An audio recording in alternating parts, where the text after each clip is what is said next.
अखाड़ा में अब बात बीजेपी संकल्प पत्र से जुड़ी। उत्तर प्रदेश विधानसभा चुनावों के लिए भारतीय जनता पार्टी ने आज अपना संकल्प पत्र जारी कर दिया है। यूपी में पहले चरण के चुनाव प्रचार के आखिरी दिन ये संकल्प पत्र जारी किया गया। लखनऊ में संकल्प पत्र जारी करने के दौरान यूपी के सीएम योगी आदित्यनाथ के साथ केंद्रीय गृह मंत्री अमित शाह, अनुराग ठाकुर और यूपी बीजेपी के अध्यक्ष भी मौजूद थे। लेकिन उसके साथ साथ एक बड़ी बात यह हो गई कि ममता बनर्जी की उपस्थिति पर बहुत बड़ा विवाद उठ खड़ा हुआ है। ममता बनर्जी पर भी प्रधानमंत्री नरेंद्र मोदी की सीधी टिप्पणी आई है, जहां प्रधानमंत्री नरेंद्र मोदी ने भी उनका नाम ना लेते हुए इस इशारे ये बात कह दी कि जिन्होंने उत्तर प्रदेश के वासियों को गुंडा कहा, टीका लगा के आने वाले गुंडा कहा, उत्तर प्रदेश बिहार को गाली दी थी चुनाव के दौरान, प्रचार के दौरान, वो आज उत्तर प्रदेश में आकर उन लोगों के लिए पैरवी कर रही हैं जिनसे तमंचावाद और माफियावाद जुड़ा है। और इस पर बहुत बड़ा सियासी बवाल खड़ा हो गया है।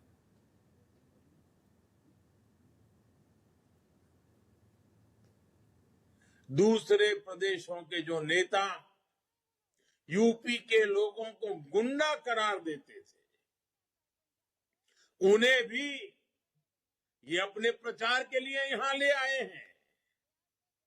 यूपी के लोगों के सम्मान का ध्यान होता, ये लोग यूपी के लोगों को गुंडा बोलने वालों को कभी अपने यहां नहीं बुलाते।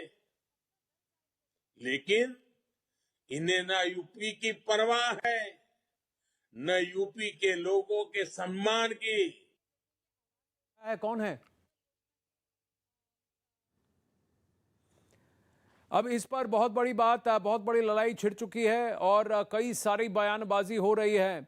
यहां पर बीजेपी का बहुत बड़ा प्रहार ममता बनर्जी के उत्तर प्रदेश आगमन पर। क्या उत्तर प्रदेश के निवासी इस बात को याद रखेंगे या इस बात को भूल पाएंगे? किस तरह ममता बनर्जी ने उन्हें अपशब्द कहे थे, आइए सुनते हैं अनुराग ठाकुर ने क्या कहा। ममता बनर्जी जी का, जिन्होंने पश्चिम बंगाल में कहा यूपी के लोग गुंडे हैं, यूपी के लोग गुंडे हैं। उस समय अखिलेश यादव कहां थे जब ममता बनर्जी ने कहा था? आज वो सबसे पहले एयरपोर्ट पर खड़े थे पिछले कल ममता बनर्जी जी का स्वागत करने के लिए। उत्तर प्रदेश की जनता अपने स्वाभिमान की लड़ाई लड़ेगी और पूछेगी आखिरकार जो ममता बनर्जी जी ने कहा कि उत्तर प्रदेश के लोग गुंडे हैं, वो अखिलेश यादव ने स्वीकार कैसे कर लिया? उनसे पहले माफी क्यों नहीं मंगवाई? उनको उत्तर प्रदेश की धरती पर फूल माला और गुलदस्ता देने से पहले क्यों नहीं कहा कि आपने जो कहा तो उन शब्दों को वापस लेना चाहिए? तारिक अहमद लारी हमारे साथ जुड़ रहे हैं इस वक्त। समाजवादी पार्टी के कौशल कांत से भी बात करने की कोशिश करेंगे, बीजेपी से भी प्रतिक्रिया लेने की कोशिश करेंगे। डॉक्टर कौशल कांत मिश्र बीजेपी से जुड़ेंगे थोड़ी देर में। लेकिन तारिक अहमद साहब, सीधा समाजवादी पार्टी से सवाल पूछा जा रहा है कि जिस व्यक्ति ने उत्तर प्रदेश के निवासियों को गुंडा कहा, उनका सदैव स्वागत किया गया है, उनसे ये पूछा क्यों नहीं गया कि आपने उत्तर प्रदेश के निवासियों को गाली क्यों दी? देखिए, ये बिल्कुल अटर कंफ्यूजन है। कोई उत्तर प्रदेश के निवासियों को गाली नहीं थी।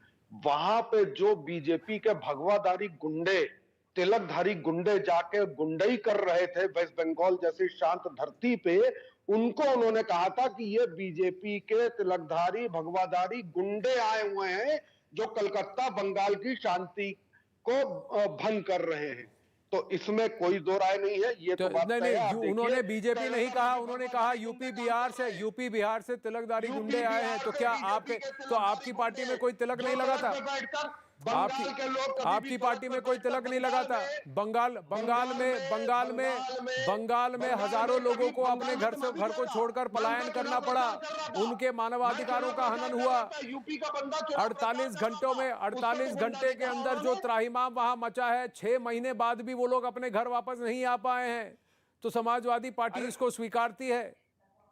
देखिए, आप हमको कह रहे हैं, मैं तो खुद वहां गया था, जाके चुनाव प्रचार किया था वहां के हर सीट पर जाके। तो उन्होंने मुझे तो गुंडा नहीं कहा। उन्होंने क्यों कहा कि तिलकधारी भगवा गुंडे? आप देख लीजिए केरला में भी तिलकधारी भगवा गुंडे तो मैं जो भगवा धारण करके गुंडागर्दी कर रहे हैं। तो मैं उनका भी आपसे पूछ रहा हूं, क्या समाजवादी पार्टी में कोई भी तिलकधारी या भगवा नहीं पहनता?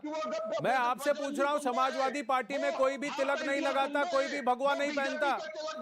सबको सबको सबको सबको नहीं तो तिलक, मैं आपसे पूछ रहा हूं, समाजवादी पार्टी में कोई तिलक नहीं लगाता क्या? तारिक साहब, मैं पूछ रहा हूं, समाजवादी पार्टी में उत्तर प्रदेश में कोई तिलक नहीं लगाता क्या? आपको तिलक से तकलीफ है, भगवा से तकलीफ है या बीजेपी से तकलीफ है? आपको तिलक से तकलीफ है, भगवा से तकलीफ है या बीजेपी से तकलीफ है? क्योंकि तिलक और भगवा बीजेपी से कहीं बड़ा है। भगवा हमारे राष्ट्रीय ध्वज का रंग है। हमारे राष्ट्रीय ध्वज का रंग भगवा ही होता। भगवा इस देश की सांस्कृतिक विरासत है। बीजेपी भगवा नहीं है। तो मैं आपसे पूछ रहा हूं, क्या समाजवादी पार्टी में कोई तिलकधारी, कोई भगवाधारी नहीं है क्या? अरे बीजेपी के प्रवक्ता महोदय, मुझे एक जानकारी दीजिए।